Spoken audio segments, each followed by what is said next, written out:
And the police pulled off, and then the sheriff turned off his thing, and he just kept on the freeway. But he's ahead of me, and he was tracking about 70, 72. Oh my goodness. So I just, and so a bunch of other cars, he just kind of pulled in right behind him and just followed him right up the way. Hi, Piper. Hi there. So I just went live, so be ready to go whenever you're ready. Do you work at the Northwest Flower Garden Show? No. Oh, you look so familiar. I'm just another Seattle guy with long hair. Yeah, another AV. They made an announcement that this was going to start, all the sessions were going to start a little late. Okay, well, I just wanted to be a little bit ahead of the game. Okay, thanks. So, no industry secrets. I mean, the people are going to be watching the dead room from there. I think there's only like 2 people right now waiting. Slideshow. There's a virtual audience. Green light, but I don't see things. Okay, we've got a town person. Little light, sorry. We tap through them. Just like in a Sure. picture. How's it going? Good, we're just trying to figure out the projector is not showing. So we have a tech person who's on their way over. Well, because they do look like they're on. I'll go pretty fast through that one. Is it F something that you press on and it makes it I double checked it is set up to like duplicate the display so you can see this and it should be showing here, but it is not. Hello. I'm David, I'm here to help you. Hi, thank you. Got it set up to duplicate the display, but. And those 2 blank slides, Deborah, that's for the videos, okay? yeah, in fact, They're on. basically, This panel right we here. should check it. They told me that, It- well, let's wait till the screen's up, but yeah, once you get to it, you just click in the middle of the frame, the black, it'll pop up the video player that comes all the time, I have the video. Beautiful, okay. The short That one. one's sure. Those are so beautiful. I think we should be able to see that, they look really good. I just figured that, I guess had this will also be- when I was kind Oh, of really? rushing around, but, you know, it's just, it makes sense. Yeah. This will just give a flavor for the farmers at the growers market. Well, thank you. Okay, so it's up now, so when you get back to one of those, why don't you click on, well, I guess, how do you do that? I think if you hit escape and then you can set it to start from the beginning.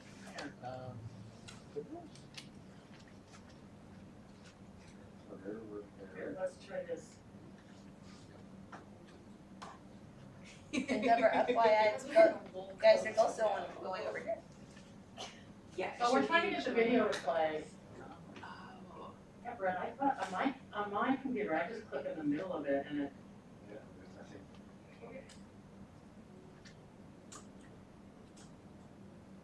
Yeah, space bar just toggles through I it. specifically asked them to check that. Maybe it's the driver, it might be the driver on the computer that won't show it. Is it a PowerPoint? It's a video embedded in the PowerPoint. Okay. The videos, there's no start button coming up. Is right clicking on the right of the screen doing anything? That's-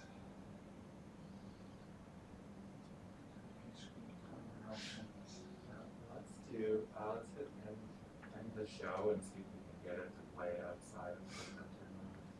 Do you wanna jump in, I'll let you. Yeah, sure. Uh, I don't see, just shows it as a blank, I don't see. No, but that's how it was when I built it.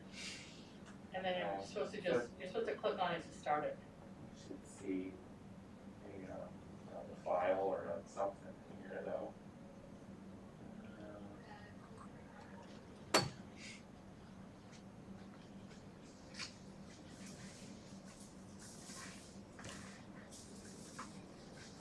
It is in there.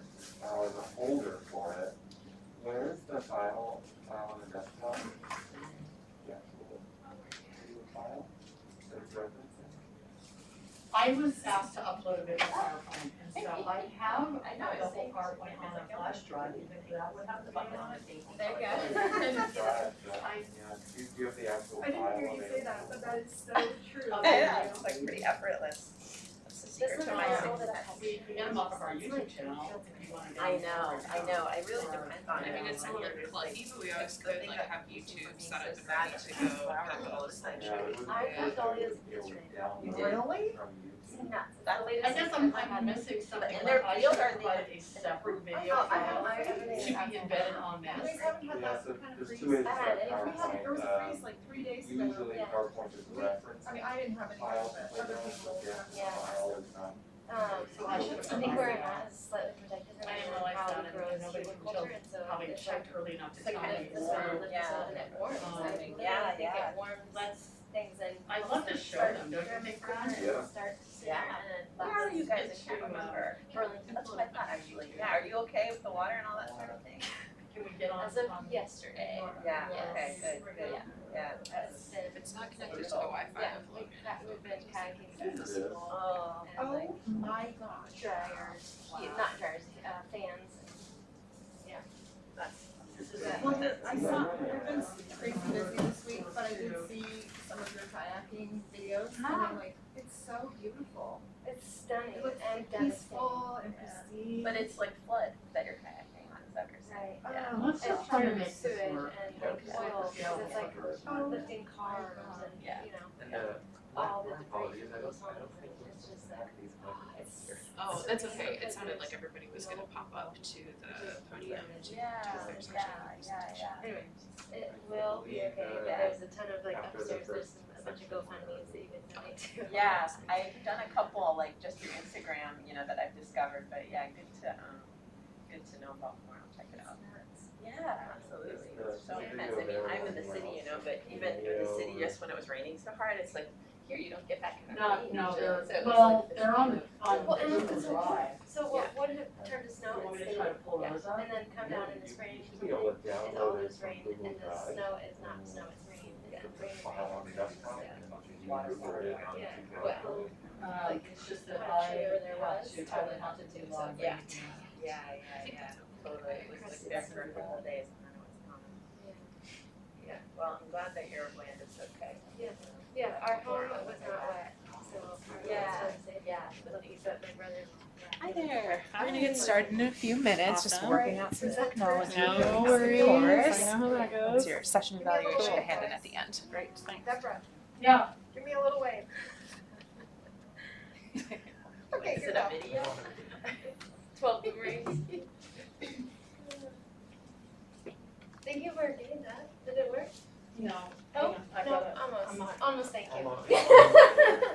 Listen, we got the projectors up and There now we're we trying to go. track our videos. I'm sitting in between you and Sarah. Oh, yeah, she I did. can't get on my right. I can't Watch your step back here. Or maybe she wants me to scoot down in the order. I'm not Yeah, sure. maybe we can start it on So YouTube. tell me one more play time. through So our somebody's gonna gallery, be, and then Deborah's gonna be offset, us working so on that the it's slides. ready to go. And then when it's Yeah, our let me time to just speak, pull- I think we'll just show we're gonna one shift instead this of way to right here. Is that right? two because, Maybe you should sit here. these are the And full length sit ones. here. You guys are Sarah, and I'll presenting sit here, and then And I'll I move have my one thing out of the that way after that. Actually, you know what, they're on, they're on, That way you don't have to move your body, but you'll. they're also on Instagram. And Sarah, are you, you're Brad doing and I and Deborah, I Get them think, that way, go to the podium to speak. I Okay. think. Okay, shorter okay. ways. Sorry. Yeah. Are you doing a demo? Oh, I thought you were doing a demo. I have Just like talk I and don't talk need and this. talk. Actually, I will can you circle just that this toss is this fine. over by my. Yeah. We'll check in with everyone else. I think everyone's gonna start to move down. This is making me log in to view Instagram. Okay, so tell me that. Yeah, where? My, I don't yeah, have to do this. my green coat.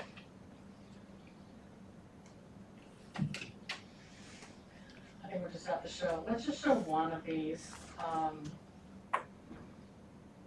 maybe Brad, or we can just, okay, so let's, here's the one that would be good to show.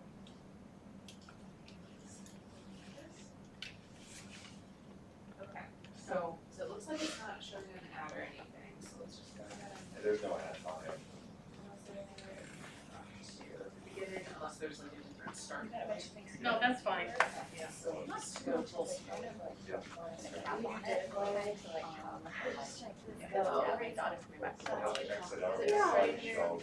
No, I'm gonna wait until we're ready to go and then. Right on the heels, so I'm like, orders for So, having trouble pulling the video. How's that going? It's good, yeah, I told you, like, everyone's like, just started doing lots of pre-orders this year, and I was just like, oh, sounds gonna pop up. Okay, that was like a good amount of stuff. Yeah, actually, there's one going on today, but. Hi there, how you doing? Good, how are you? Good. Are you with Slow Flowers? Yeah, I am Deborah Prinzing. Hi Deborah, I'm Pamela, I'm a small grower down in Oregon actually. Yeah. Is your farm called Control? No, I have an off-farm job with Food Grow, which is like an e-commerce platform for farmers, and then I do flower farming. And so I use it for flower farming a little bit, but we're mostly like on-farm sales and stuff like that. So county line flowers, we just started. Lovely. I wonder like how many people started a flower farm. It's so interesting. It was the year. It was the year. I enjoy it. You're a believer. We don't have to convince you. No, I mean I need help with the marketing though. That's where I'm struggling. I can grow them, but I think you'll get some good insights from Awesome. these people too. yeah, thanks for being here. Oh my gosh, we're just a little technically limited. Yeah, I know. I can't offer any assistance. I was trying to think, but you work for this other place. yeah, so I market programs. That sounds so weird. Yeah. I remember you asking. Okay, so For our farm stand, we're gonna wing it, guys, right? Yeah. All right. Awesome. Say it again, Deborah. We're still waiting on. They're waiting for an audio cable connector. Oh, okay. And we're not ready to start because there's no. We have one I'm flower farmer really from gonna try Oregon. it on. Pamela just started a farm in Oregon. Well, she has a farm, but she started growing flowers in Oregon, right? Yes. Alright. Terry came Just through a finished moment ago first to say that season. they're running How did it over go? stairs. Gonna do- You're still alive. Gonna do it again. That's my game. There you go. What kind of She said things it's were you fine to growing?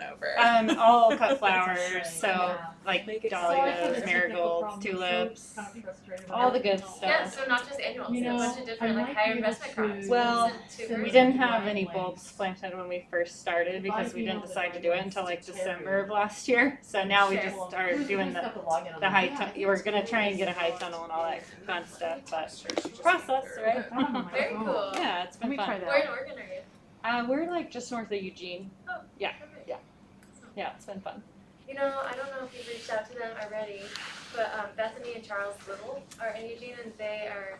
Yeah, I've been Oh, down wow. there. I've bought flowers from her. Oh, great. She's been a lifesaver when I don't have stuff. Yeah. Well, we are good friends with her. She's wonderful. She's killing it with the dried stuff. Oh, I'm so glad to see you guys. Hello, hello. Hey, how are you? It's cool to see her enterprise. Alright, that's cute. Hi. I was gonna text you at the last place, so like, good thing I didn't. You were gonna what? Text you. Okay, I'm gonna try to forward these to.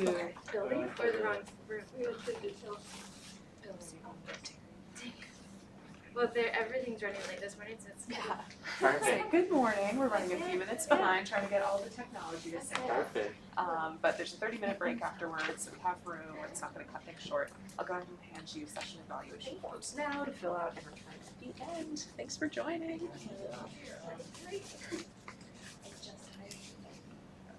Yeah. How are you? Recently, today, or, yeah, he has a, like a, he has a set series of, like, his custom drawing philosophy, so it's like, this is what it says, and Did you guys get breakfast? Do you want me to grab you some too? it's like flowers. So that's one of the, just a little bit of Did you go have breakfast or where the food is at? Oh, well, you can come in and Oh, yeah. Oh, see, I came in the back door. Oh. right? This was closest to the parking. Yeah. There you go. Definitely. Yeah, just keep following down. down the hallway, past the restrooms, you start to see more like training. Okay, yeah, I saw that. I just came in this way and I saw the registration desk and then we took the elevator down and here we are.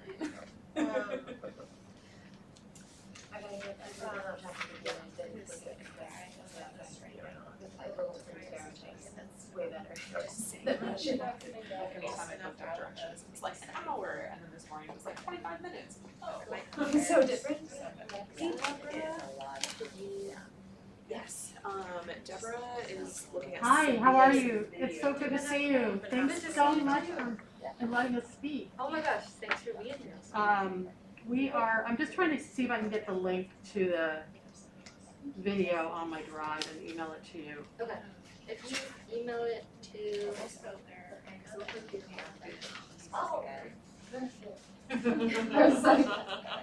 Or Terry's the one we need. Yes. She works with the old, I guess it's the only, and we still haven't figured out the audio. Oh, wait. situations, but I think it is. I ran into Emily from Cody City. Oh, She so, was talking Deborah, if you email it to my email, that would work. Okay, so for example, we want to show this one. Oh. 60 seconds cut. Yeah, no, it's been a wild ride. Absolutely, yeah. Yeah, hopefully it's not. Yeah, the whole COVID shutdowns, starting to ramp back up. It's kind of like, Yeah. unfortunately, I didn't really know what I was doing by putting video in. Are you waiting for these guys to start? Oh, no, we're, waiting for some technology. yeah, are the other sessions starting? No, I'm just wondering if all the sessions should be starting now, or they should be. I think if it seems like the people are in the rooms, then yes. Okay. This one we're working on. Okay. Okay, I'm gonna send you this, Lizzie, this one, see if you can. Could you send me email address? It is. I'm not on Wi-Fi here, that's part of the Oh, problem. I can give that to you. Info is just up at the top here. The Be my guest.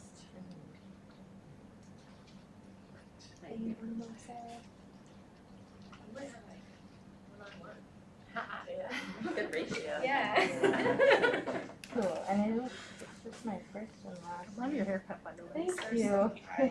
I got it cut on Wednesday. Yeah, Okay, so, before we get started, we're going to be inviting you to the Market, it was like all virtual. It's strange. I bet. Did you have a screen where you could see I was gonna email it to you from the drive. Oh, yeah, you can even just, if it's on the drive, share it with Like scroll and check. my drive. Like, yeah. Oh, that'd be great. Because I think that's Online online stuff a lot. Okay, so it's sending out the 60-second cut with captions. Shit. and then, Figure this out. Well, Deborah, they have captions on them, so I guess we could just run them without the audio too.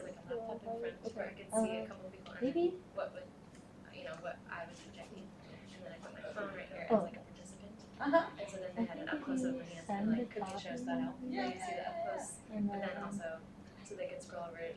The participant Sarah's on phone the or. bottom of the video. Oh, very smart. That worked well. The only problem is it's a little weird with the audio feedback. So as long as that was what we decided. You know what? Foiled by I don't want to make, yeah, I think we have a backup, which is we can play it on YouTube. Okay. But we're still waiting for cable to get audio from YouTube? But we have captioning on the screen. Oh, I so see. We could Okay. just do caption screen stuff and not Maybe have any one-on-one of the consultations music with bed us. or Yeah. voices talking, so.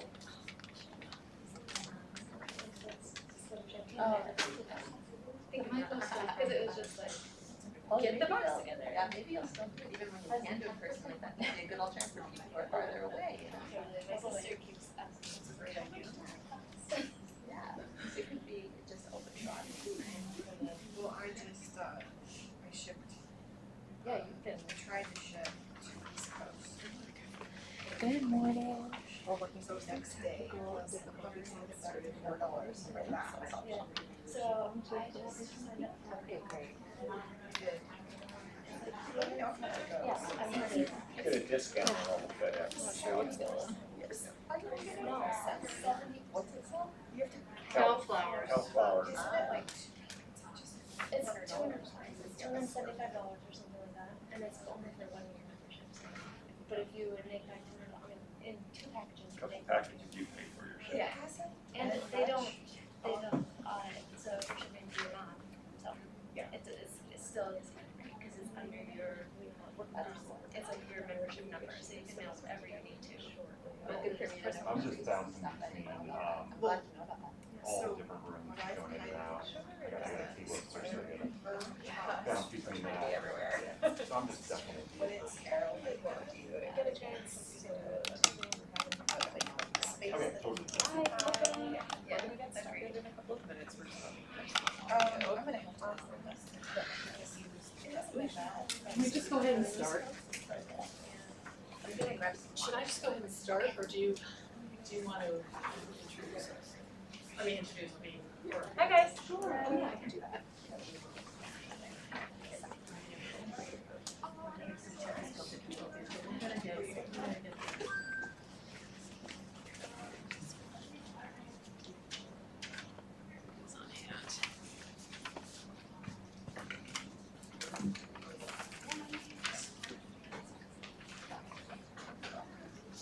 Good morning, everyone.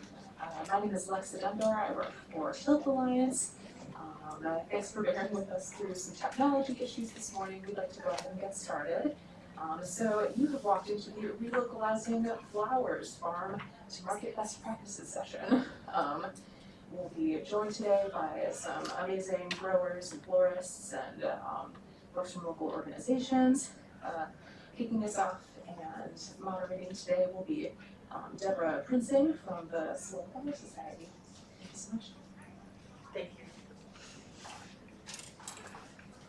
Hi, everybody. Good morning. We're just trying to be like creative growers and designers who try to work with technology, but that's just having some problems today. So first of all, Alexa, I also need to get the PowerPoint up. Lighter.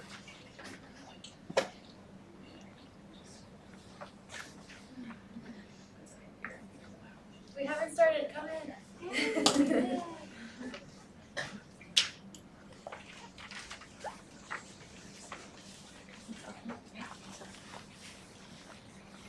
That's just, those are just the screens for the till.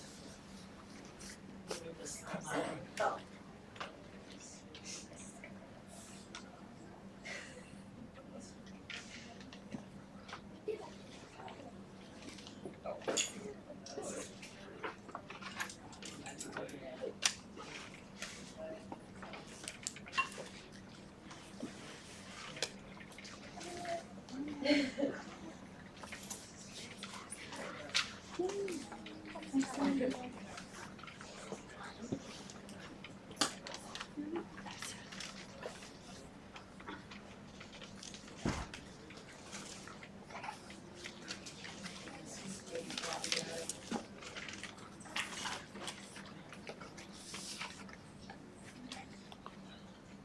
See what's happening now.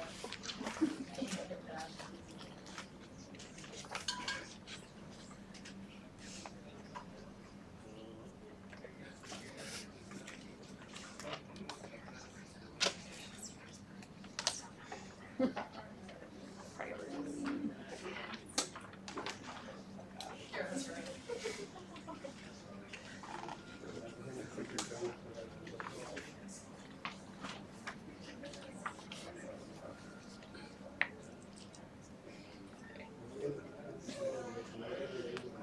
Awesome.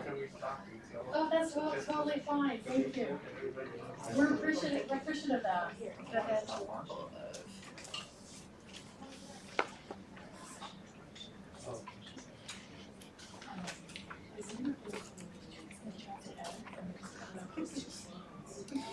Thanks for bearing with us, everyone. Of course, the first session of the morning, you're working out all of the technology. We may just do it without slides. If it's reassuring at all, we're much better at growing flowers than technology. We can't prove it, of course, at this moment.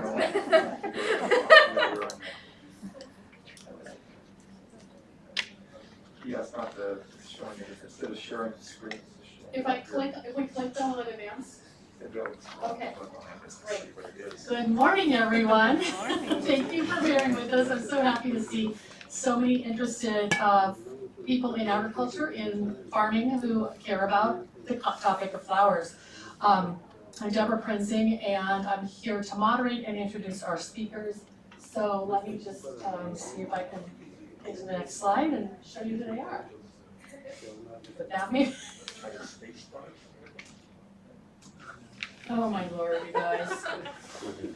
All right, well, Alexa's trying to work with that. I'm gonna just introduce our speakers to the left of me from to your right. First, I want to introduce Brad Seeby. Brad is the general manager of the Seattle Wholesale Growers Market, a farm-to-florist producers cooperative based in Seattle. He oversees administration, operations, general and financial management, strategic planning, execution, as well as the market sales and customer relationships. The Seattle Wholesale Growers Market is a farmer-owned cooperative committed to providing the very best the Pacific Northwest has to offer in cut flowers, foliage, and plants. Its mission is to create a sustainable living for its Pacific Northwest member farms by promoting their vibrant and diverse products to the floral industry. All year round, the Seattle Wholesale Growers Market brings the best flowers in the Pacific Northwest to the marketplace. To Brad's left is Sarah Wagstaff. Hi, Sarah. And your bio is on a different drive. Here we go. Sarah Wagstaff is the owner of Suat Farm and Flowers based in Burlington, Washington. She is a farmer and owner, and I would call her a farmer florist. Home to not only a no-till urban farm in the hub of Skagit Valley, Suat is also a hugelkultur demonstration garden and educational workspace and full-service floral studio. Suat, S-U-O-T, stands for Small Units of Time. As Sarah says, we know that we aren't able to accomplish everything we want in one day, but little by little we will get there together. I think of that so often when I'm frustrated. Since 2015, she is committed to providing her customers, clients, and community with the mindfully grown flowers, fresh local bouquets, and uniquely stunning arrangements in compostable and recyclable packaging. She's proud to be a local woman-owned business. Her flowers are 100% locally grown in Washington, and she strives to host, promote, and carry other women artists and makers in her retail studio. To Sarah's left and your right is Tammy Myers. And I think maybe we're gonna get the photos on the screen. All right, now you can see their beautiful faces. Tammy is a floral designer and owner of Laura Bloom, an online e-commerce and marketing platform that represents florists aligned with the values of supporting local flower farms and offering foam-free designs. The platform serves as a one-stop shop for customers to order local floral delivery, while participating florists commit to providing great customer service, high-quality, foam-free designs, and a minimum of 80% American-grown floral ingredients. And Tammy and our next guest, our next presenter, Hannah Morgan, will be giving some floral demos, and they will describe what that term foam-free means, which may not mean anything yet to you, but you'll learn quickly. So our last person I want to present to Tammy's left and your right is Hannah Morgan. Hannah is owner and lead designer of Fortunate Orchard, a floral studio based in Seattle's Seward Park neighborhood. Hannah holds a BFA degree in one hand and a pair of printing shears in the other. I love that. Her designs are deeply rooted in the seasons of the Pacific Northwest, and she sources primarily from the West Coast, often from the Fortunate Orchard garden, steps away from her work table. Thanks for putting up with me while I read those. I'm Deborah Prinzing. I'm an instigator, a collaborator, a journalist, and founder of Slow Flower Society, which is a national collective of people who care about sustainable flower farming and sustainable floristry. And our goal is to connect more consumers with the source of their flowers. So I'll just have a few slides at the beginning and then we'll turn it over to our presenters. Slow Flowers, our goal is to inspire the floral industry and its consumers and professionals through outreach and education, highlighting benefits of local, seasonal, and domestic flowers. All of our presenters are local members of the Slow Flower Society. This is a really helpful snapshot, the state of local flowers, just to give you an idea of what we're working on, what's the landscape. 80% of cut flowers sold in the US are imported mostly from South America, from Ecuador and Colombia. Of course, they're coming from Europe, they're coming from Asia as well.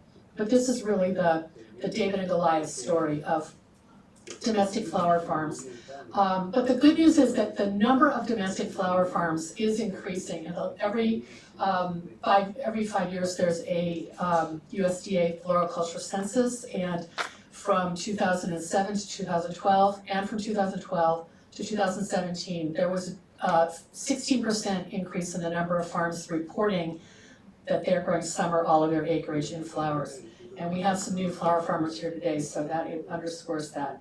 And I'll show you a couple slides just to snapshot the USDA reports. And also we know that this is a self-reporting survey, so there's a lot of farms that don't even report. So I take encouragement to know that there are definitely more than 5,900 farms in the US growing cut flowers.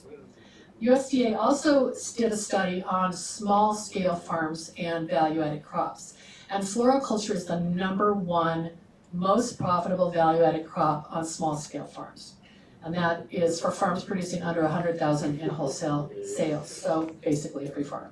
But floriculture even outpaced things like livestock. So we know that American consumers are asking about the origins of all products, including flowers. Here's just a snapshot of that census. The census was in 2017, the most recent. The report did not come out until 2019, but you can see that the growth was 16% in the last census, and then in the current census, actually it's 6,700 farms now that have reported cut flowers and cut floral greens.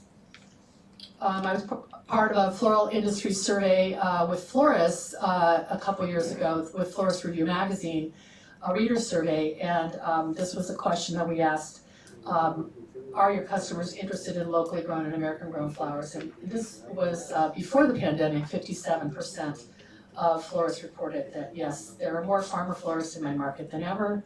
My customers are interested in locally grown flowers, and I'm changing the way I do business to put more emphasis on local flowers. And we'll hear about that today from our florists. Last year, Slow Flowers participated in the National Gardening Survey, which is an omnibus survey of over 2,500 households in the US, mainly asking about purchasing habits and practices in the home and garden space, but we added a few questions about cut flowers. The report was really encouraging to create a baseline so that we can now go back and ask this question every year. 58% of people said that buying local flowers is very or somewhat important to them. 57% said that buying American grown is somewhat or very important to them. And of course, in our own state, we had an initiative a few years ago promoting Washington flowers. And so you may see this logo. I think, Sarah, you still use this logo, don't you? Great. Hashtag Washington flowers or Washington grown? Washington grown and local flowers make life better. Local flowers make life better. So there's a floral continuum that touches everyone from the grower to the designer to the consumer. And we really want to talk about that today. And so I've invited these amazing presenters to join with us. And I first want to turn the mic over to Brad Seedy. We're hoping to show some videos. We're going to have to bounce over to YouTube in order to do that. So thank you so much, Brad. Good morning, everyone. Thank you for joining us here today. As Deborah mentioned, I'm the general manager of the Seattle Wholesale Growers Cooperative. We are all farmer owned. We have 15 member farms that have the cooperative, and they range from farms up near Bellingham clear down to Central Oregon, down the Eugene area. So we have quite a diverse range of growing conditions and microclimates available, which is really wonderful for all of our different grower farms. As Deborah mentioned, part of our mission as a cooperative is to make sure that our farms are sustainable, can make a sustainable living. And so the cooperative works with all the farms to help move and sell their products.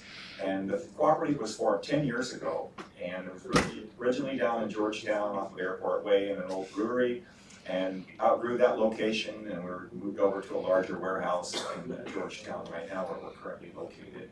And we're actually sharing a space with another large wholesaler in the area We kind of have a conjoined warehouse area. So it's very central to the flower market here for the florists in the Seattle area. And so we have a strong customer base that we've built over the past 10 years, which works really well. I want you to advance the slides. Oh, okay, sorry. There you go. There's beautiful slides to share. Slides to share here, forget about that.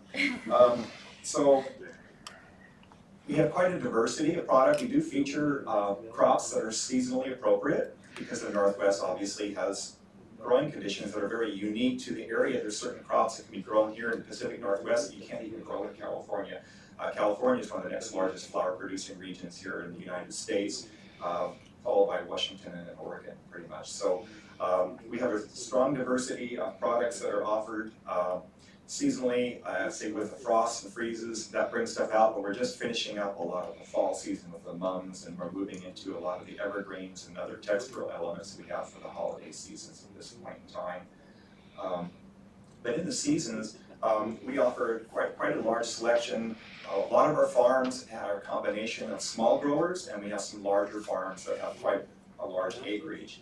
And as Deborah mentioned earlier, you know, selling through the floriculture is a high profitable product, and so you can get a lot better margins and sell more product that has a higher value than you can oftentimes on edibles. So what we like to do, and some farms like to do, is even incorporate some floriculture along with your agriculture, because there's a lot of benefits to doing that, because a lot of times a lot of your flowering crops are beneficial for your agriculture because they help bring in pollinators and other beneficial insects and bees and so forth. So it's a really nice conjoining effort. In fact, a lot of our farms originally started out as growing, you know, edible crops primarily, and then as they started getting into it and going to farmers markets and selling their product, they would bring bouquets or cuts to it, and many of them found out over time that at the end of the day at the farmer's market, they sold most all of their flowers, but only portions of their vegetables. So they were becoming more profitable selling their flowers and their vegetables. So several of them have actually transitioned over to selling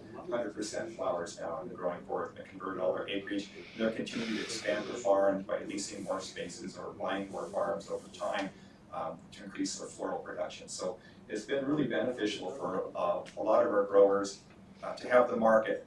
Collectively, as a cooperative, the market can actually do more for an individual member than you can as yourself. Everybody knows farming is very challenging, it has a lot of time requirements, and when you're at a farmer's market or trying to make sales contacts and sales leads for things, you're not able to be out in the field growing your crops or harvesting or doing those things that make the most sense for you. So by having a cooperative, collectively the groups of all the members can benefit from that by having a unified sales team and sales force. So our market's open 5 days a week, 6 a.m. to 1 p.m. And we sell primarily to the floral trades, but we've also expanded hours to the retail public. So we do sell to the public on Tuesdays and Fridays, for example, from 10 a.m. to 1 p.m. And we charge a 30% markup additional because we want to protect our wholesale customers. And so typically, the floral customers come early in the morning, they get the first pick, the best selection, and then we get products all the time during the week and shipments that our growers bring in to restock at the market. So it's always fresh material, which is another advantage of buying locally, because oftentimes flowers that are shipped in from outside areas have been packaged and sitting in boxes for days and days, and they're not the freshest cut. Most of our flowers, when they come to the market, many of them have been cut within 24 hours of arriving at the market, so they're very fresh. And of course, they're processed immediately, put out on the floor, and then we have coolers there where we store them. So it's a different way of presenting at the market. So it's a nice feel for customers to come in. It's a great experience where they can actually see and touch and smell the flowers. And the other benefit, a lot of local flowers, you have the ability to grow colorful product that doesn't ship very well. And those flowers actually have a lot of great benefit because a lot of those have greater fragrance. And so many of the roses and other flowers that are bred to be grown commercially in South America or Africa or other countries, they've been bred for durability and shipping. And a lot of those have lost their fragrance in their essence, basically. So having locally grown product that's unique, and again, there's a strong demand for the local market for a lot of items like that. So the market, as I mentioned, really has a strong following. It offers a variety of channels for selling. Again, we sell primarily to event florists, studio florists, retail florists, for example. Then we also have other designers that do homes and settings. We have real estate people that purchase from us. We have restaurants, a lot of different service places will purchase flowers from us wholesale for their things. So there are a lot of different channels through there. We also have grocery channels, so we sell through mass merchants as well.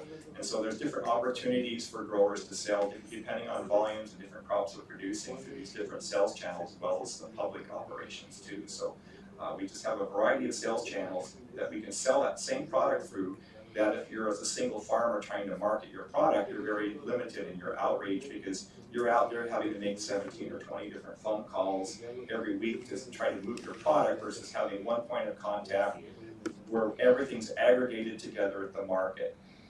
Another good benefit of selling through a cooperative is that we really want to make sure that all of our members are successful. So we all work together as a team. There's a lot of collaboration and communication that goes on at the market. And the advantage of that is, I haven't looked it up here while I'm talking. Maybe Alexa, can you help him? Video we were going to run.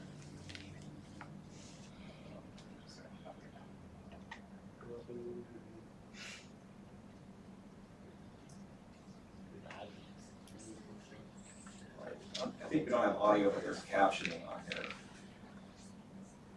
This is part of our Farm to Florist series. There's a nice audio bed and Gonzalo talking on here, but it is captioned so you can see it. I lost where I was. Well, you can talk about this series that we did. Oh yeah, the Farm to Florist series, yeah. This is a series of videos that were produced with using some grants that we received from the U.S. Department of Agriculture. This one was for the socially disadvantaged group grant we had received, because many of our member farms are women-owned or other socially disadvantaged groups. So we received funds and money, so this is part of our marketing effort. So we have 8 videos that have been produced. Quite a few of these are already up on our YouTube channel. We have a couple more videos that will be released this spring for spring crops. But it just shows a little bit about one of our farms and what they are growing and producing. This is a Peta farm where he has a lot of peonies as crop, but he also has hoop houses and other things where he grows other product as well. But peonies is one of his main crops. And for him, he not only sells the flowers as cut, but he also is a large producer of the tuberous roots, which he sells to the bulk trade. And those are sold to other growers to grow more peonies and everything else. So he just has a really good organization that he has. And he's one of our larger members because he's got quite a large farm. So again, he's got 23 acres just in peonies alone, and he's got other acreages for other flower production, and he also has other farm locations over in Wapato area that he's also has multiple acres there where he grows a lot of the warmer season crops there. So works really well for him selling through the market because it gives him an opportunity to sell through channels that he can't normally sell through before in other places. So I guess that's kind of where I was at before I diverged onto here. So part of the elements and components of these videos are short segments of about 4 minutes that we produce for the different farms, and it also has a floral designer element as well, where they're utilizing the product that is grown by the farms and other flowers that are purchased to the market. So this has been a nice series. They are all up on our YouTube channel under Seattle Local Growers Markets. If you'd like to check those out, please do so. There's some really wonderful videos there, and the content's very powerful because it shows a real common theme and thread, because all the farmers are highly supportive of the market and the collaboration that they have with the other farms. Erin McMullen from Raincock Farms, which is down in your Corvallis area, one of her comments that she made that, rising tide floats all boats, and that's basically how the collective works with the cooperative, is that all of us together are stronger than one farm individually, and able to offer such a diverse range of floral products to the floral trades, grocery, and other consumer market in one location that works very well. So I don't know, any other areas that I may have missed, Deborah? No, I think it will have Hannah show some of the product that she uses from the growers market. Absolutely. I'll go ahead and exit out of here and get back to Hannah's slides here. You'll run my slides while I'm, I can sure do that for you. yeah, somebody else do it. I can run it for you. It'll be a mess. Thank you. Is my volume okay? Can you guys hear me? Yeah. Okay, great. Well, thank you. Please, if you have any questions while I'm talking, definitely interrupt or raise a hand, and I'll just dive right in because we don't have a ton of time. But my name's Hannah Morgan, and my business is called Fortunate Orchard. I'm a studio florist. Oh, thank you. Watch your eyes. I'm a studio florist, and I have a studio in South Seattle.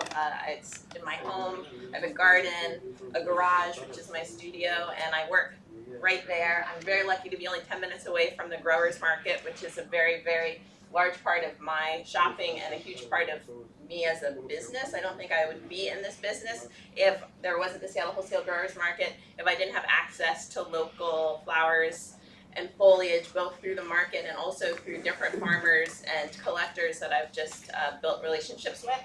So I'm gonna talk about some of the products that I like to use, and a lot of these products, for me as a city dweller, I pay people for things like teasel and snowberry and things that if I had all the time I would go and I would gather it, but I don't. And so I'm so grateful when I can pay somebody for, you know, a big twig of lichen covered branches. Like, I pay money. And so I'm grateful when there are people who are willing to gather these things. I mean, I use also, of course, so many cultivated crops. But at this time of year in particular, my eye goes to things like this that really, in my designs, like convey people right to the outdoors, and I think that's what people respond to. So I'm gonna try not to make a huge mess. I'll have to like get a vacuum after I'm done, I'm sorry. But I'll just do a little designing as I talk, and please ask me questions if anything, you know, sparks in you with any of these materials. So I am working here in this vessel, as Deborah mentioned. Foam free is a term that has become, oh, thank you so much, Tammy, for being very helpful. Got it? Yeah, really? You got to put in the hot spot. Thank you. So foam free is the new standard, I think, for floral design. For many, many years, people who did floral design used something called foam. There's probably a more fancy word for it, but it's this green stuff that probably you're familiar with.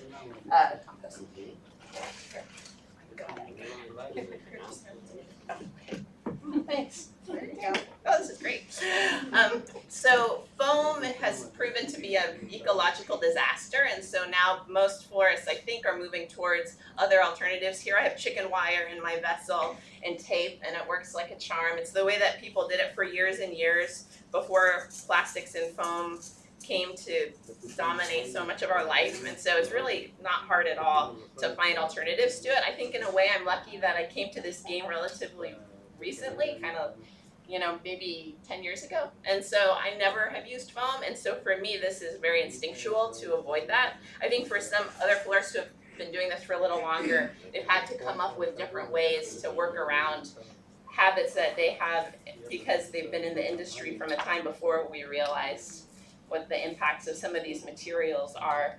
And speaking of the ecological elements, what you guys are doing at the growers market circumvents so much of the nasty business of the floral trade that comes from shipping from South America, which is a complicated topic, and you know, I'm not here to, well, I kind of am, but you know, there are many reasons to import flowers, but there are many, many reasons not to. And for me, particularly living in this part of the country, we are so rich and so blessed with some amazing growers. I mean, like, I see people on Instagram talking about flowers that they're getting from Italy, from Japan, and they do not compete with what I have access to. Sarah, when you go to Costco, Hannah, sorry, when you go to Costco, like, when you see those flowers, or is that kind of It does not speak to me. It doesn't.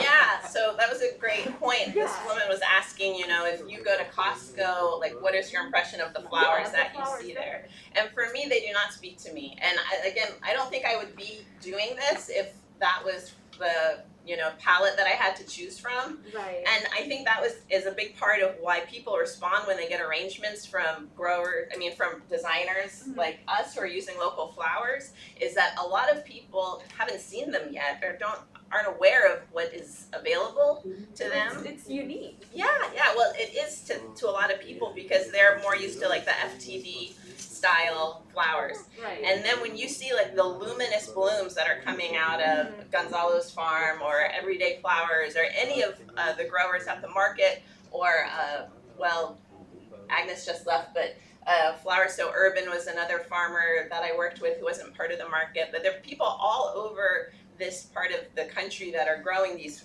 blooms that when you see them, you can't turn back, you know? I mean, right now we're getting stuff from California, which I'm appreciative of, but we're all just like waiting until the hellebores come back. We're very lucky here that there is a very short season where there's no like flowers. And that's like from now, I would say, until February, when that first frost hits until February. But in the meantime, I use California flowers, and also I use things like this, you know, that can be a stand-in if I'm doing a restaurant account or something where it's a little less traditional and people aren't depending on a bloom to be there. I can use all sorts of different, visual elements to represent that mass and that, visual interest that you get from a flower. You have a I question? was gonna say, so, shopping seasonally, do you find that you are more creative in what you Yes, use? absolutely. Thanks, that's a great point. She's asking, shopping seasonally, are you more creative? And for me, I absolutely respond creatively by those constraints that being seasonal brings upon me. And also I just get so excited, you know? I mean, I'm excited when it's time for the lichen branches or when, the next thing happens. It's like every couple months, I walk onto the floor at the growers market, I'm like, oh, it's here, and it's funny because you'd think I would know it was coming, but every year I'm surprised, like, oh, I forgot about that. So it's What's the most exciting. unusual element you've used in a design? Gosh, the most unusual element I've used in a design. Actually, today there's a small wedding happening on Capitol Hill at a bike shop. And this was one of those very dreamy situations where the person who's getting married said, just whatever you want, just have fun. And they were really into the idea of being very seasonal and doing something that is really reflective of where we are now. So a big part of their arrangements today, I used reindeer moss. Is that what it is? The bright green moss you see on the east side of the mountains. So my husband fishes, and so when we go out there on public lands, I go responsibly things have blown down. I get these little chunks of bright green moss that just stay perfect forever. And so I used a huge amount of this chartreuse moss in these arrangements. I'm gonna post it later after they see it. So I thought that's pretty unusual. And I think even teasel is getting less unusual because you guys are stocking it, but for a long time it's like this is the stuff that drives you crazy when you're trying to hike near water or whatever. But I think it's a great element.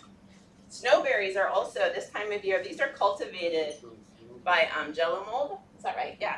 And so they're in the Skagit Valley, and so this is this amazing bright pop that you can get at this time of year that is not a flower, but who needs flowers when you have this, right?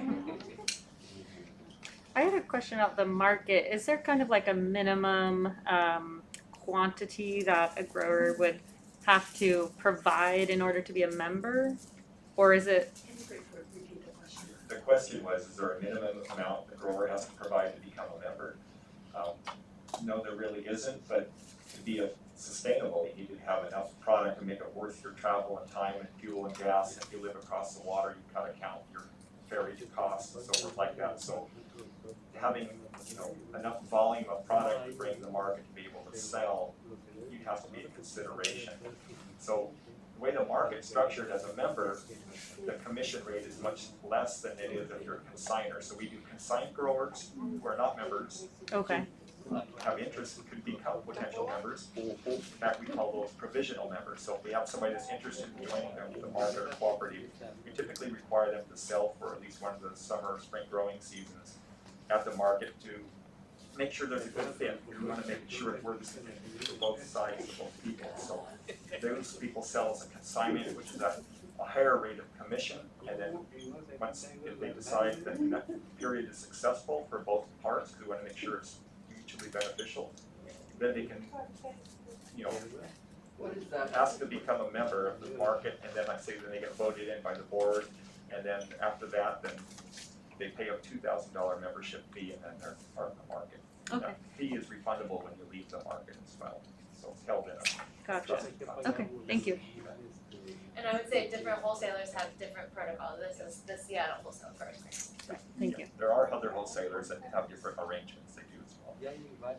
Hannah, tell us what you just put into that awesome piece. This is a dried protea, so this is a California product, and I don't have a fresh one with me, but it's pink or white and big and beautiful orb, and now they figured out that we also love them dried. So this is one of the dried products that they have at the growers market, that this time of year, it's like a big hoarding time for me, where I get all the dried stuff that I can so that I have it to use through the lean months.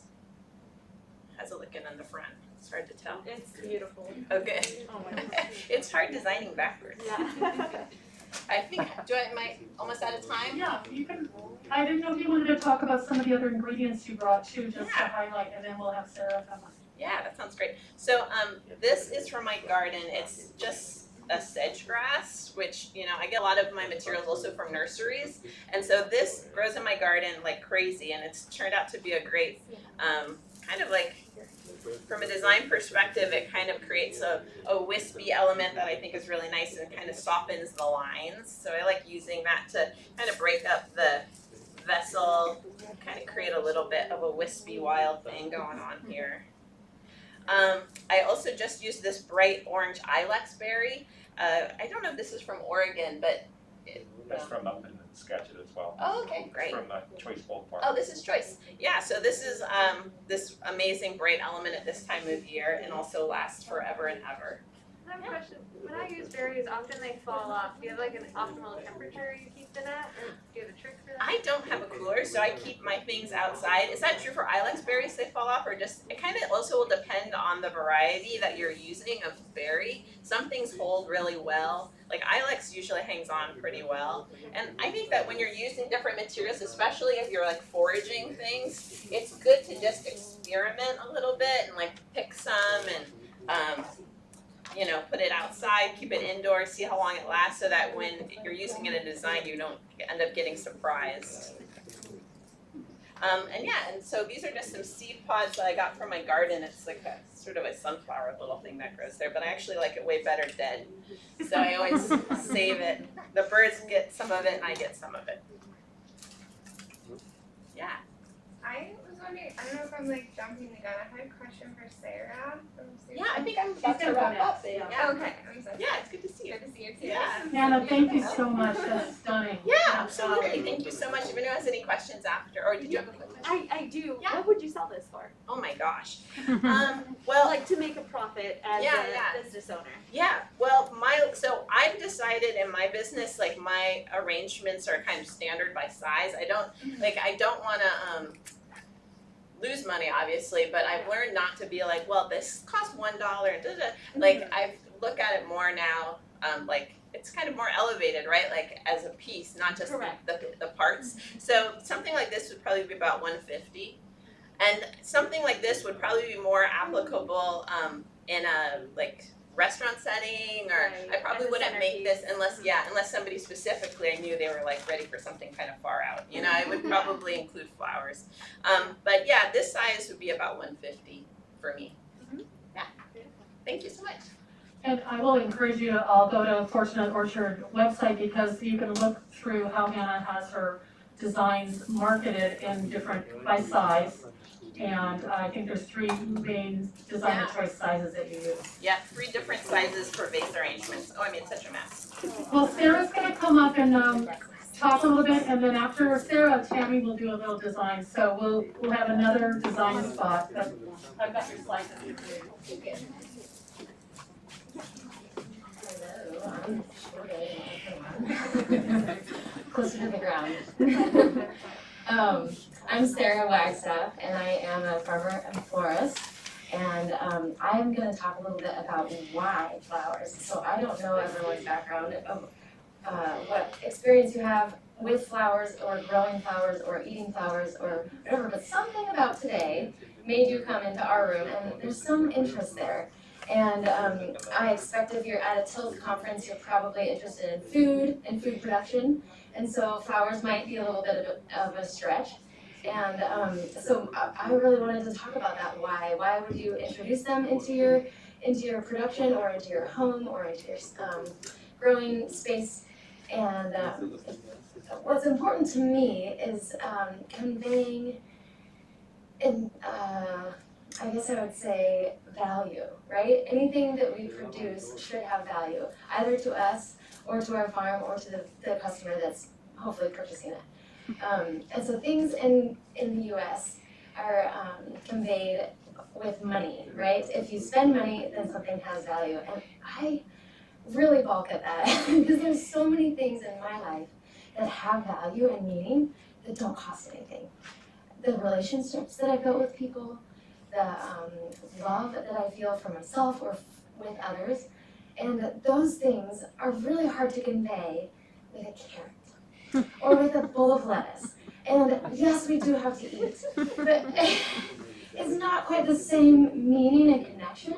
But when you hand somebody a single stem, that's impactful. No one ever is like, oh, no thanks, not hungry. They're like, for me? And that makes that connection of, you think I'm valuable?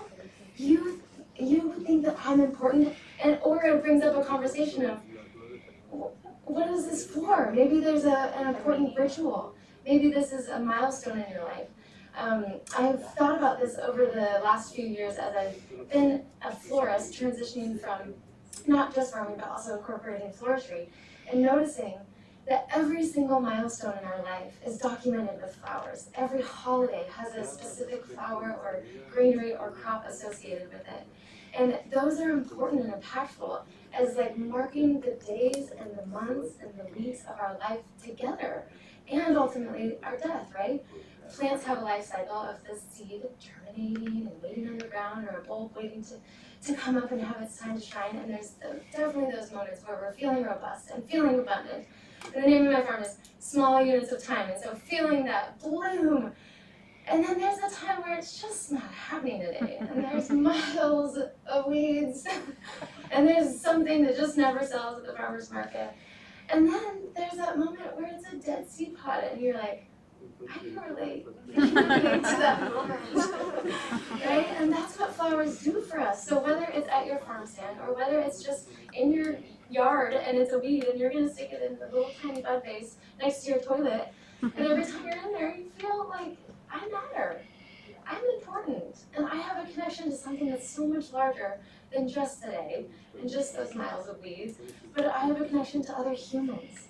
And I feel like humans are important. I think so often we're reminded that sometimes it doesn't feel like humans are important, but I feel like humans are important. It doesn't matter what age you are, what color you are, what you look like, you matter, and your feelings matter. And so maybe the flowers that you're purchasing or growing are just for you, and that's great. That is totally enough. And if that's where you're at, do it. Please plant a flower, or please pick a flower, or please pick some weeds out of somebody else's yard with permission. And if you are ready to make a connection with somebody else and bring that into their lives and participate in those rituals for them, maybe you're the one that's designing a condolence arrangement for somebody that's just lost the most important person in their life. You get to be a little gifter of nature, reminding them, hey, they were once a seed, and they had their bloom, and this is their moment where they're transitioning into something that is still beautiful, but is different than what we think of as, the teleflora arrangement. It is always everlasting, a kind of plasticized, weird thing that isn't relatable, right? But the local connection, the seasonal connection to the tangibility is something that I want to talk about today. So that's who I am. This is a little photo of my space. I collect all the dried bits and baubles. I hoard them too, and I hopefully share them.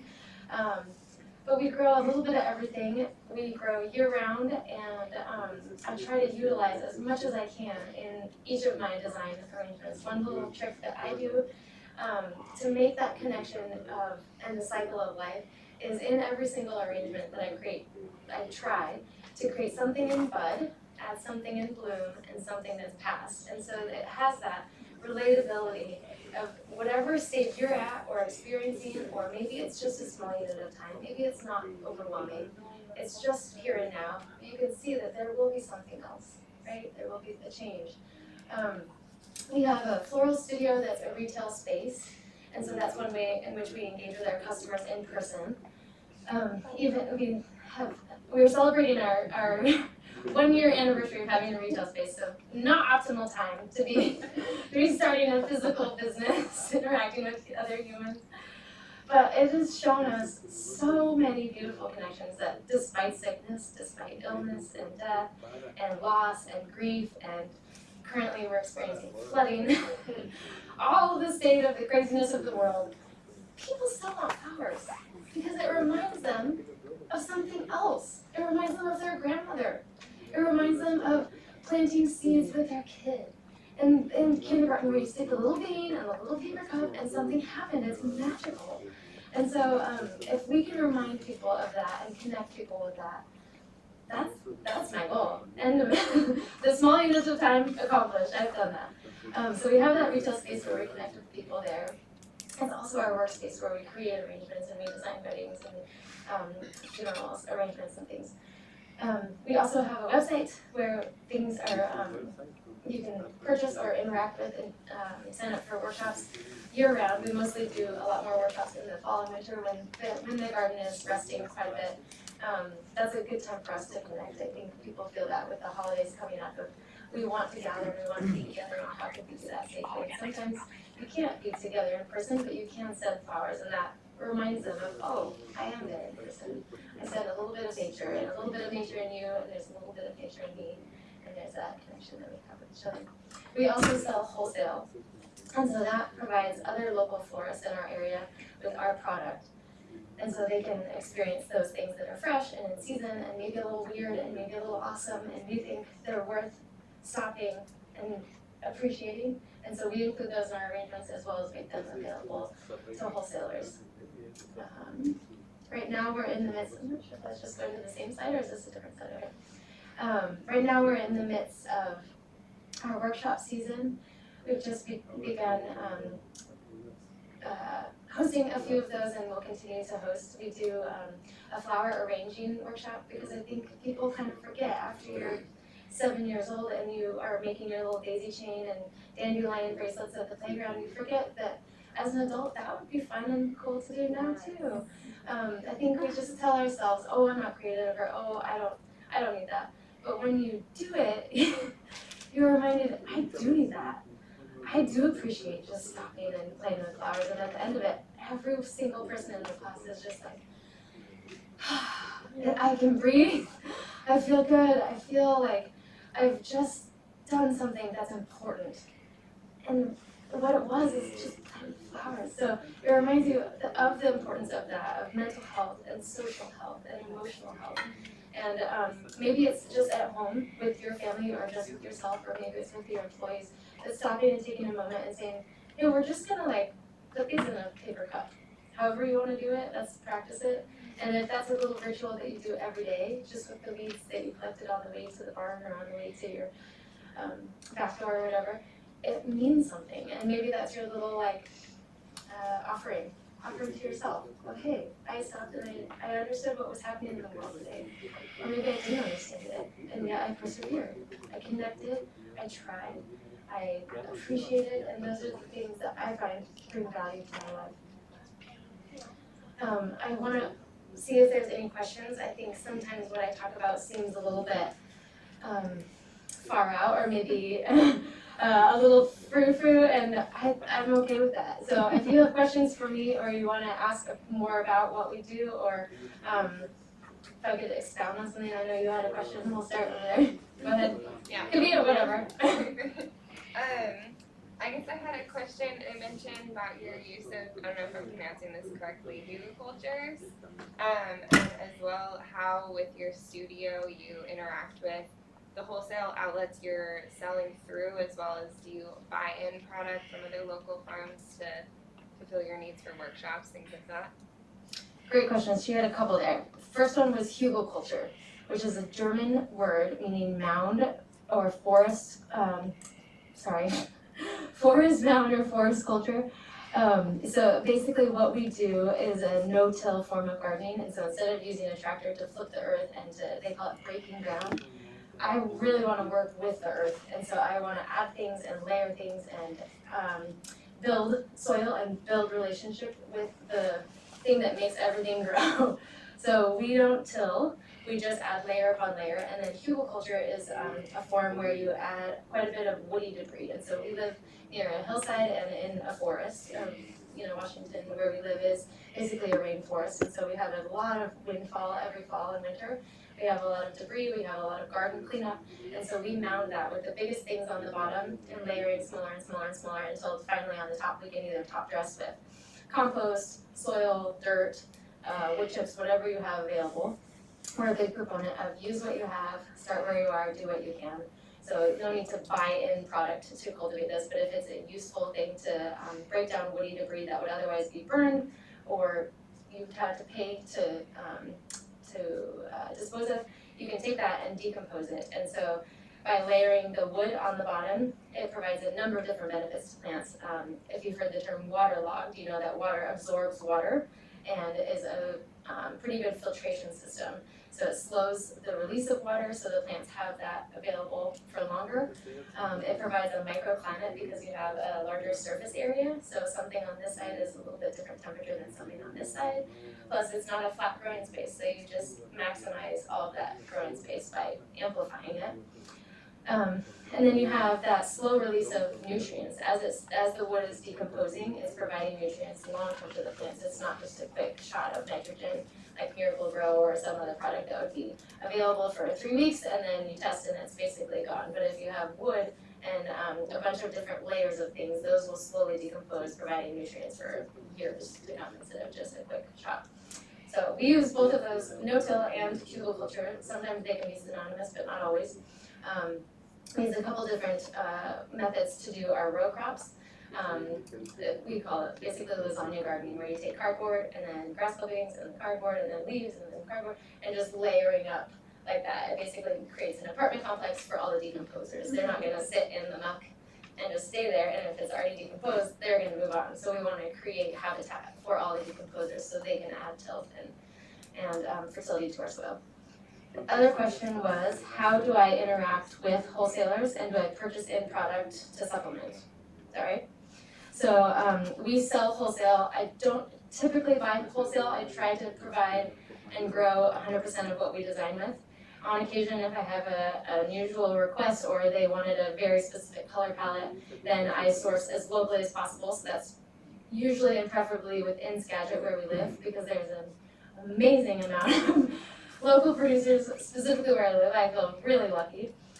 And then if I can't, then Seattle is as far out usually as I source. So 100% of what we do is within Washington. And then we do ship outside of Washington, anywhere in the US. And yeah, we grow a wide range of crops. I focus mostly on perennials and trees and shrubs and grasses and vines. We do a teensy bit of annuals, but I don't do a lot of seed starting yearly because we're not turning and burning our fields. They are in this permanent bed that is established and providing tilth for 5 years, and so I want the plants that are growing in there to have nutrients for that long. Great question. Anybody else? I have one. Yeah. And anyone probably could answer this or speak to it. A little bit about, like, I'm just thinking, like, locally grown versus growing local or native, and like how much that you're using of native plants in your work. Yeah, great question. I grow and sell locally to my region, right? And then talking about native plants is a plant that lives naturally without having to be cultivated, or you are cultivating it intentionally.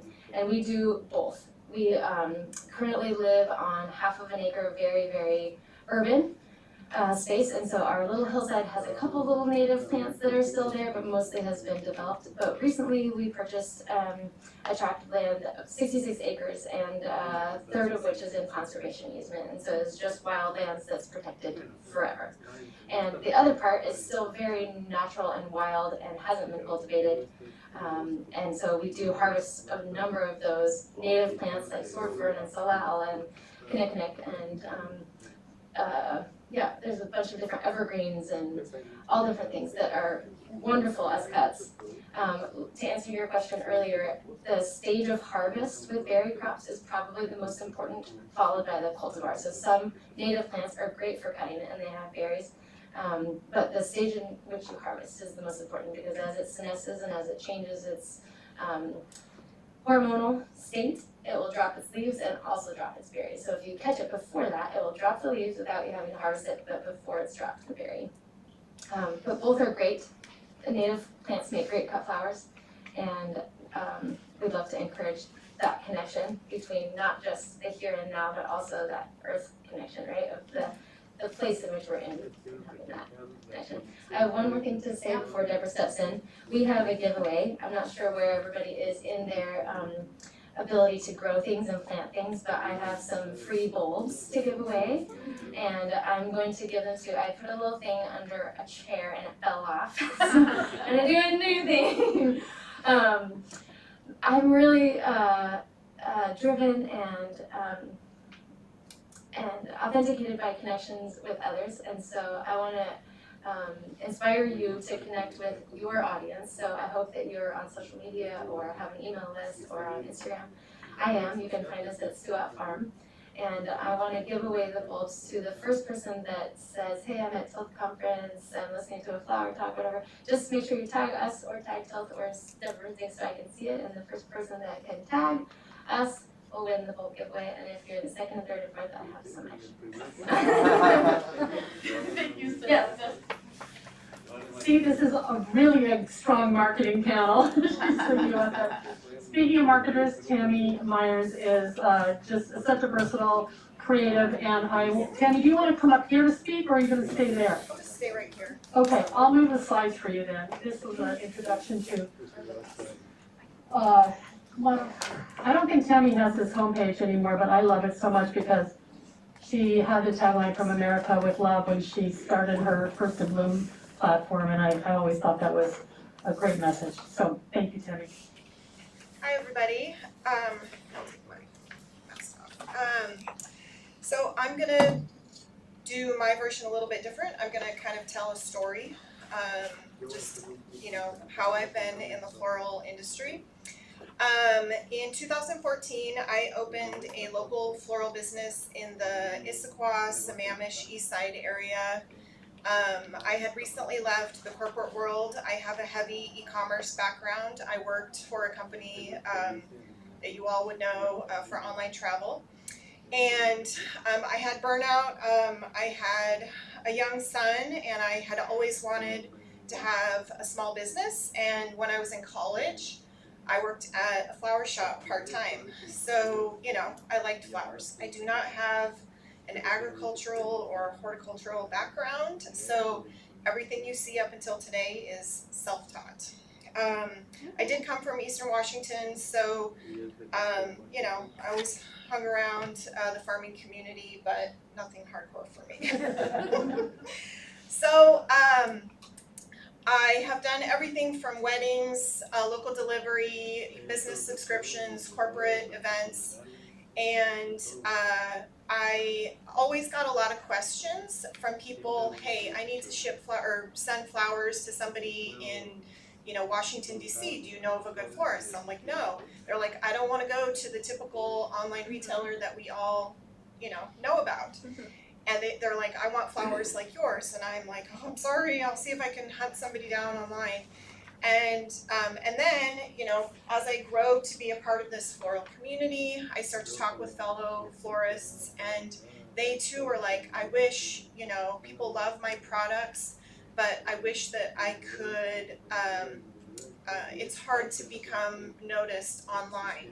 And we all know about, Google Ads and placement and Facebook and all those complicated things that are very expensive. And so I decided to pivot, and I thought that I would build a mobile app called Laura Bloom. And I got way in over my head. It became very expensive. And when I realized that I wasn't going to be able to afford the mobile app development, I decided to pivot again, and I just built an online site. And I used the Shopify platform, but I did build it myself. I'm fortunate to have a lot of consultants in kind of the online world that I can talk to when I need to. And what I wanted to create was this platform. It's a direct consumer online platform where, like Deborah said earlier, the consumer can come to the site. It's driven by zip code and area.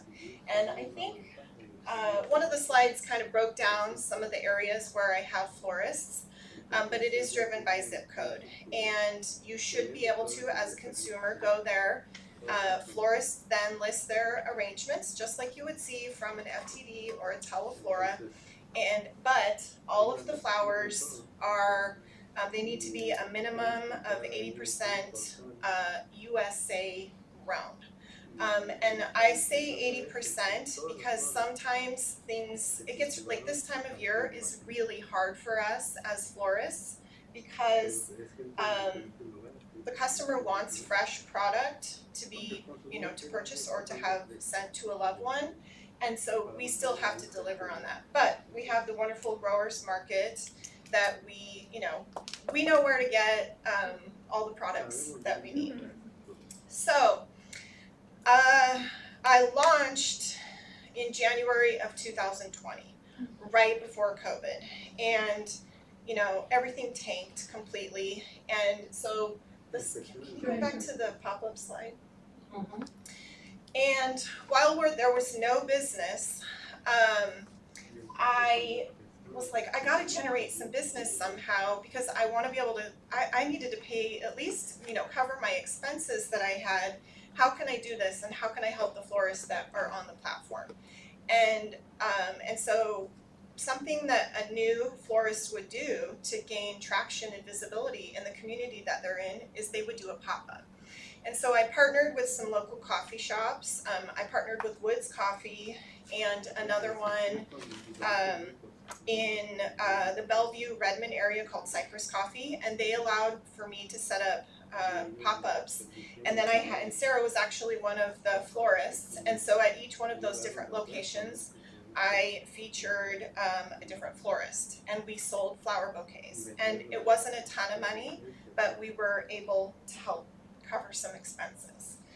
So after that, I noticed, because I pay attention to the analytics on my site, that my traction on the site overall it had really bumped up. And I think it was because of that 2-month concentration of just really being out there that it really helped the sales that were online, because it had really plummeted during COVID. I'll just be completely honest. And then something really amazing happened. I got a feature on the 425 Business Magazine in December, and that was just like, that was like the cherry on top for the year because it was a bad year. Anyway, from that, this year I have kind of pulled back in order to make expenses. To cover my expenses, I have had to step back into the floral space, the design space. So I pulled back my business, First in Bloom, on the east side. It's actually crazy busy right now. Like I'm having a difficult time keeping up. But I also cannot ignore that we do live in an online shipping world. And I really held off on a shippable product for a long time. And I just finally, I'm like, I just can't ignore this anymore. I gotta figure out how to make this work. So I developed a bouquet that is very similar to the pop-up bouquets that I sold, or that we sold last year. And I wanted people who don't live in the area, who couldn't come to a pop-up, I wanted them to be able to experience what local and sustainable is in just a small form, a shippable form. So, this week I actually sent out, I partnered with this local nonprofit called Stella Stars, and they raise funds for a school in Kenya. And my bookkeeper happens to be the board member, and she asked me if I might like to help raise some funds for this school. And so I was like, yeah, cool, let's make it a shippable product. And so this is the actual Stella Stars bouquet that I sold. And so when you get it, it comes like this. And this is a work in progress. So this is not always perfect. And I did open it just to take a peek to see what it looked like. Because this is it has been in the box for 2 days. So I'm trying to be very eco-friendly, just like Hannah. I don't use any floral foams at all. I haven't used floral foam for years and years. Hopefully this looks all right. So this is the bouquet. And you know, when you get flowers shipped like this, they're gonna look a little weak and limp. But as soon as you put them in, you recut them and you put them in water, and they will rehydrate and come right back. So let's pretend that there's water in this. This again is meant to be the postcard. It kind of gives some little basic instructions because everyone should be able to do this. And then I always try and list where the product came from the farm. And this time it happens to be Ojeda Farms from the Chehalis Valley. And because we're in the winter, there is a lot that's coming from California. So anyway, everyone should be able to do this. They open it. It's eco-friendly for the most part. It comes in a little eco-fresh wrap.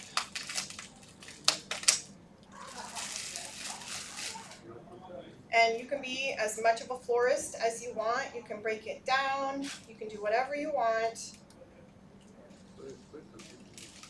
But the idea is that you get a little piece of local in your home, at your home, from far away.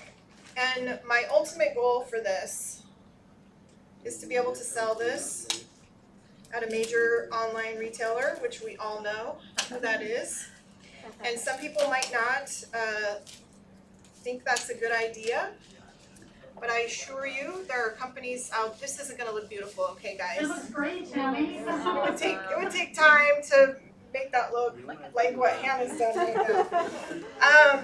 And then my ultimate goal for that is that there are companies out there that sell millions and millions of dollars every day, but it doesn't represent local and sustainable.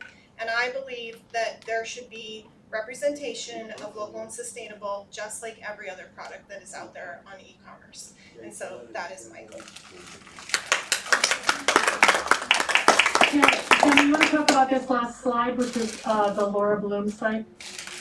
Oh yeah, that's the home page. There is a little tool widget on there. You enter in your zip code, and you should be able to find the florist. It's definitely focused on the greater Seattle area right now, but you know, one of these days we'll expand. That's awesome. Thanks so much. Is that a persimmon? I have the contact information for everybody who spoke today. As Sarah said, if you post and tag, you might win balls. Did you find someone yet? I have 2 winners. Okay, go ahead. Let us know who they are. Congratulations, Love Witch Floral, and congratulations to Flourish Organic Farms. If you guys wanna come see me, I will give you. Oh, that's And then if anyone else is posting throughout the day, come find me. I know we went over a little bit because we had a little bit of a late start. Can we have a few questions? Okay, so if we have time for a couple questions, and I'll just ask the presenters to repeat the question just so we can, everyone can hear it. Anybody? You're all ready to go grow flowers now? Just one row of zinnias, right, Brad? It's the starter drug for flower farming. Well, thank you all so much for being here today. We hope we inspired you and opened some windows of new ideas for you. And have a great rest of the conference. Thank you. And if you are able to stick around for a few moments and fill out a session evaluation form, we really appreciate your feedback. I have a basket of them over there by this door, otherwise you can. And we're going back after lunch. Before the pass.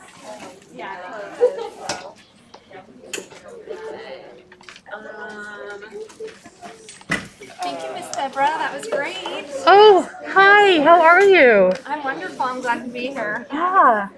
Carrie, right? Yeah. Yes. Nice to meet you in person. I know you're able to fill out a thank you. No, just today.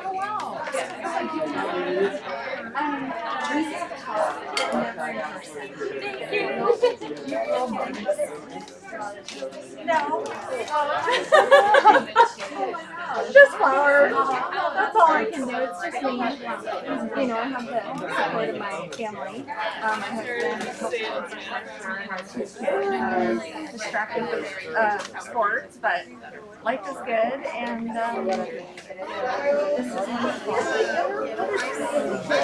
So I have been at the Austin Farmers Market now. I'm in my third season with them. We've grown from one little local roots to now 30. The chamber has worked really hard to grow that market. Yeah. And then I'm this past growing season was my first place we did it outside of well, not this one, I'm sorry. Yes. Yeah. And I realized that thank you. The demand, the request, I'm trying to go away. It's exciting. I'm sorry. I have 5 acres. I was raised on that property. I lived there longer as an adult than as a child. I'm growing under an acre. We just completed a high tunnel. That was from the SBA.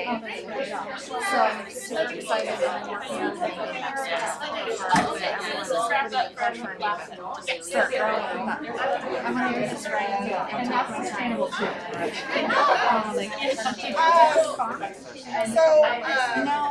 My mom had a couple almonds and we always had chickens.